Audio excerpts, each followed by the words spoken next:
So isang magandang araw po sa inyong lahat. Latest weather update po muli tayo. October 4, araw ng Miyerkules 2023.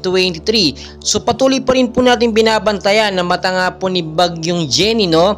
Na muli pong namataan na may estimated pong layo na 270 kilometers east of northeast of Itbayat, Batanes pa rin po yan.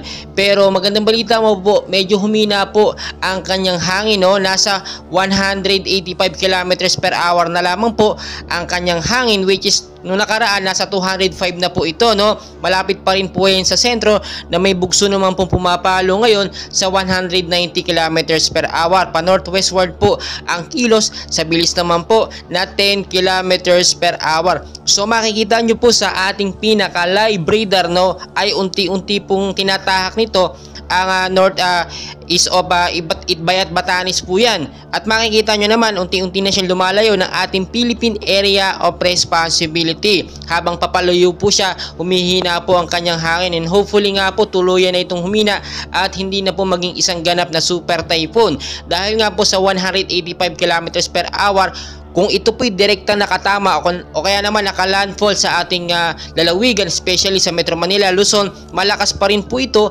at hindi natin pwedeng baliwalain.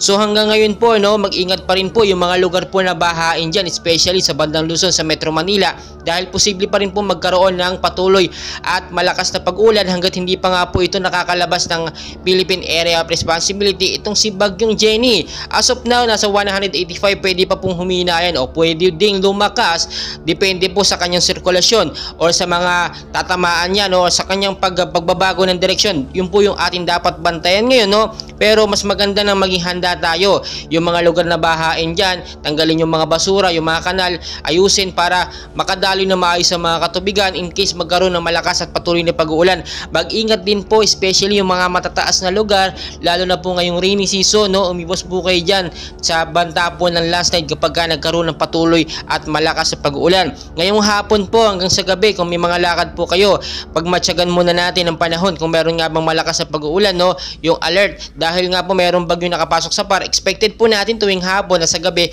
meron pong pag-uulan yan.